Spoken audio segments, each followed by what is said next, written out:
नमस्कार, मैं हूं आपके साथ आशा सरमाल। आप देख रहे हैं गुलिस्तान न्यूज का फेसबुक पेज और आपको बताते चले कि कश्मीर के अंदर डॉक्टर्स को सिक्योरिटी प्रोवाइड की जा रही है एडमिनिस्ट्रेशन की तरफ से। तो सीधा जानकारी के लिए रुखी करेंगे कि आखिर ऐसा क्या कुछ अस्पतालों के अंदर घट रहा है, क्योंकि इमरजेंसी को लेकर भी बातचीत निकलकर सामने आई, सुविधाओं के अभाव को लेकर भी बातचीत जो है वो निकलकर सामने आई थी। लेकिन अब देखना ये होगा कि आखिर किस तरह से डॉक्टर्स को कश्मीर के अंदर सिक्योरिटी प्रोवाइड की जा रही है। ये सिर्फ महिला डॉक्टर के लिए नहीं, पुरुष डॉक्टर्स के लिए भी है। पूरी जानकारी लेना चाहेंगे कि आखिर क्या कुछ कश्मीर के अंदर अस्पतालों के अंदर घट रहा है। तो इरफान फाजिल हमारे साथ फोन लाइन पर जुड़ चुके हैं। इरफान, पहले तो ये जानना चाहेंगे कि आखिर जो डॉक्टर्स को सिक्योरिटी देने की बात कही गई है, ये पूरा मामला पहले समझना चाहेंगे, क्योंकि काफी दिन पहले से एक मामला जो है वो गरमाया हुआ था कि अस्पताल के अंदर डॉक्टर्स के साथ मारपीट भी होती हुई नजर आ रही है।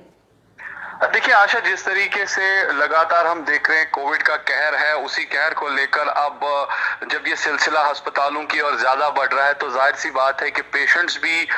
कहीं कहीं जगह पर एंगर में चले जाते हैं, या खासतौर पर अगर हम देखें अटेंडेंट्स जो होते हैं, जब उनको अच्छी तरह से इलाज नहीं मिलता है या डॉक्टर्स की तरफ से रिएक्शन नहीं मिलती है, जगह नहीं मिलती है, तो ये एंगर जो है वो काफी ज्यादा भड़क उठता है। और वही सिचुएशन अगर हम बात करें, चाहे वो जीएमसी अस्पताल की बात करूं या एसएमएचएस अस्पताल की बात करूं, लगातार 2-3 दिनों से कहीं कहीं जगह पर मामला जो है डॉक्टर्स और अटेंडेंट्स के बीच बिगड़ रहे हैं, जिसके साथ साथ हम देख सकते हैं कि कुछ हाथापाई भी सामने नजर आई है, जिसमें कुछ डॉक्टर्स को भी चोटें लगी हैं और बाद में पुलिस को भी इसमें मुदाखलत करनी पड़ी है। और खासतौर पर जबकि ये मामला आगे बढ़ा और इसी सिचुएशन को लेकर पैरामेडिकल स्टाफ या डॉक्टर्स जो है वो स्ट्राइक पर चले गए। उनका मानना है कि अगर डॉक्टर्स के साथ ये बर्ताव होने लगा, एक तो हम अपनी जान पे खेल के इस वक्त कोविड का मुकाबला कर रहे हैं, पेशेंट्स की जान बचा रहे हैं, दूसरे साइड पे जो अटेंडेंट्स है वो हमारे से मिसबिहेव कर रहे हैं या हम पर भारी पड़ रहे हैं। तो ये मुताबिक जब आगे बढ़े, उसके बाद उन्होंने स्ट्राइक की, उन्होंने प्रोटेस्ट किया और कुछ टाइम के लिए जो है काम की एक्टिविटी जो है वो बंद कर दी। तो बाद में सिचुएशन को हैंडल करने के लिए दीगर अफसरान एडमिनिस्ट्रेशन भी सामने नजर आई है। और अब खबर यह है कि आज सुबह सुबह जब हमने एसएमएचएस अस्पताल के जो सुपरिटेंडेंट है नजीर चौधरी साहब, उनसे भी हमने बात की कि आखिरकार ये मसला क्या है, तो उन्होंने कहा कि आप डॉक्टर्स अपनी जगह पे वापस काम करने लगे हैं, मगर वहां पर सिक्योरिटी हमें प्रोवाइड की गई है। इरफान, अगर हम ये देखें कि ऑफिशियली किसी ने भी ये नहीं माना है कि कम्युनिटी थ्रेट है, लेकिन अगर हम कश्मीर की बात करें तो कहीं ना कहीं कम्युनिटी थ्रेट वहां पर दिख रही है। अगर हम पिछले दिनों की ही बात करें, वहां पर मेल डॉक्टर के साथ तो अभद्र तरीके से व्यवहार किया ही जा रहा था, लेकिन फीमेल डॉक्टर को भी नहीं बख्शा जा रहा था। तो क्या लगता है कि उसी को मद्देनजर रखते हुए सिक्योरिटी प्रोवाइड की गई है?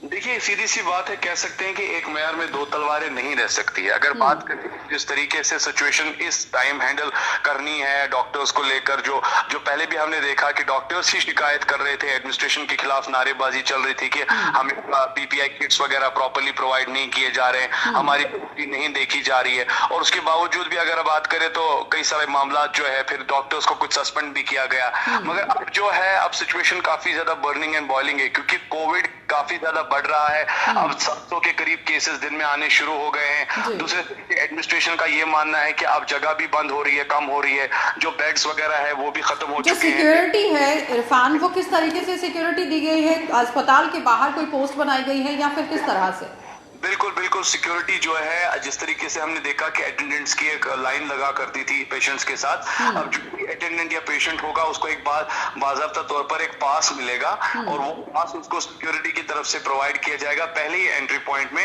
जबकि एक ही अटेंडेंट और एक ही पेशेंट के साथ अलाउ होगा। और उसके वहां पर एक तो सेफ्टी प्रिकॉशंस मेजर्स भी देखे जा रहे हैं, और दूसरे वो उस तरह की नौबत नहीं आ सकती है जिस तरीके से हम देखते हैं कि सरकारी अस्पताल में काफी ज्यादा भीड़ बढ़ जाती है, उसके बाद डॉक्टर्स को सिचुएशन हैंडल, यानी कि अंदर उतने ही लोगों को जाने दिया जाएगा जितनों की जरूरत है, ज्यादातर लोग जो है वो अंदर नहीं जा पाएंगे। बहुत बहुत धन्यवाद इरफान पूरी जानकारी के लिए। तो फिलहाल आपने देखा इरफान फाजिल हमारे साथ जुड़े हुए थे, जो हमें पूरी जानकारी दे रहे थे कि किस तरह से सिक्योरिटी जो है वो डॉक्टर्स को प्रोवाइड की गई है कश्मीर के अंदर, क्योंकि कुछ दिन पहले डॉक्टर्स के साथ अभद्र तरीके से मारपीट भी की गई थी, गाली गलौज भी किया गया था, और ये सिर्फ मेल डॉक्टर्स के साथ ही नहीं हुआ था, ये फीमेल डॉक्टर के साथ भी हुआ था। उसी को मद्देनजर रखते हुए एडमिनिस्ट्रेशन ने आज सिक्योरिटी प्रोवाइड की है डॉक्टर्स को, और बाहर से सिर्फ उतने ही पेशेंट को अंदर जाने दिया जाएगा, उतने ही लोगों को अंदर जाने दिया जाएगा जितने लोगों की जरूरत है। यानी पेशेंट के साथ एक या दो अटेंडेंट जो है वो जा सकते हैं, ज्यादातर भीड़ अस्पताल के अंदर लगती हुई नहीं दिखेगी, जहां से इन सभी घटनाओं पर पर रोक लगेगी, क्योंकि पिछले दिनों हमने देखा कि डॉक्टर्स के साथ मारपीट भी हुई है और काफी ज्यादा प्रदर्शन भी करते हुए डॉक्टर यहाँ पर दिख रहे थे। लेकिन एडमिनिस्ट्रेशन से एक बहुत राहत डॉक्टर्स को आज मिली है, जो सिक्योरिटी के हवाले से थी। फिलहाल आप देखते रहिए गुलिस्तान न्यूज।